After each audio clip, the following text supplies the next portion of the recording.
So here's a e-box that I've been repairing for a client. Got this Odyssey kind of torn apart, exploded for a test rig, so it's just easier to get to. Got a flat screen temporarily hooked up to it outside the unit.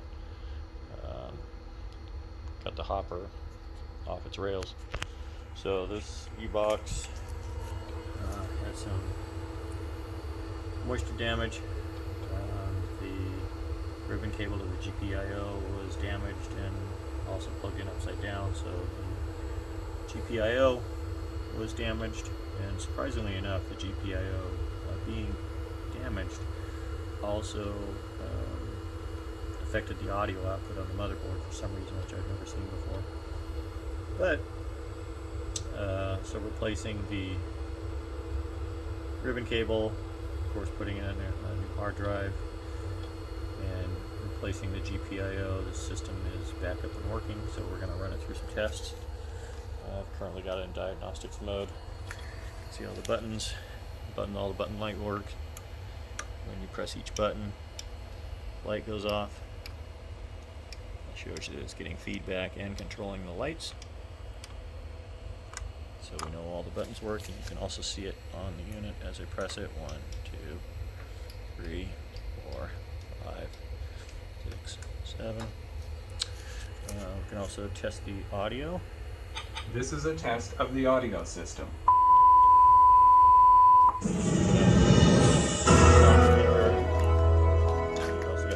This is a test of the audio system.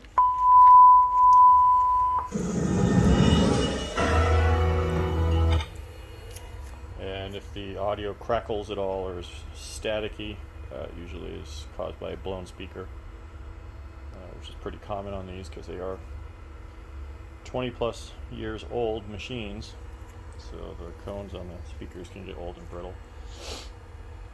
So we tested all of the buttons. You can also test the hopper. Tell it to pay out 10 coins. I'm just dumping onto the ground currently, but it's to pay out 10 coins. So I'll put those back in the hopper. You can also see that the switches work. We see that the currency column is open. So if you're to close the door, or if you pull the switch out, that also makes it think it's closed, so all doors are closed. Also same with the logic door. If we push that in, see that the logic door is open. Again, for normal operations, you want to pull that out. All doors closed. Same with the belly door switch. So on the hopper, belly door, pull that out. It's all working. If you pull out the cash can, it'll say the bill validator door. There's not a door, but that's how it reports it. So all doors closed.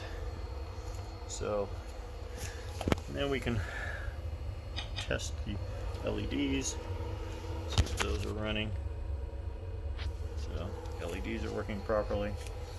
We can also test the handle. Unlock the handle. Handle down. Handle up. Lock the handle again. And sometimes when you do that, you can hear the solenoid lock on the handle, which is actually located back in there. You can hear that sometimes. We know the touchscreen works because we're using it. So let's go back into the game. Turn the key on the side. That will take us back into the game menu, if that's where we left it when we rendered in MMS. So now let's put a bill on the bill validator. See, we currently got 29 credits. Put that in. This machine's set for nickels, even though the hopper's a quarter, so it should give us 20 credits. So here we go, 49. And we can go into a game.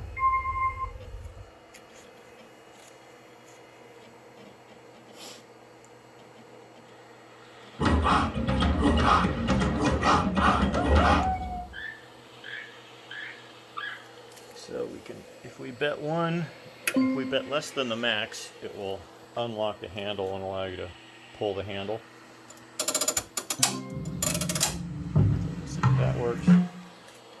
If you bet max, it'll just automatically spin the reels. So you see that? We're going to go back to the game menu. We're going to one more game.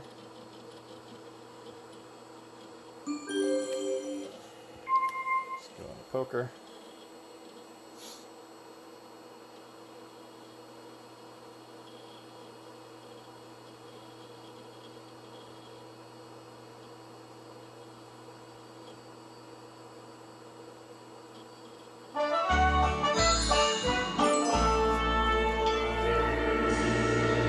Bet the max. This is currently the jacks or better version, so the aces are automatic payout.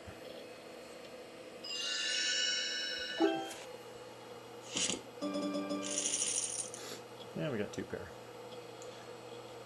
which pays even money. So we'll go back to the game menu.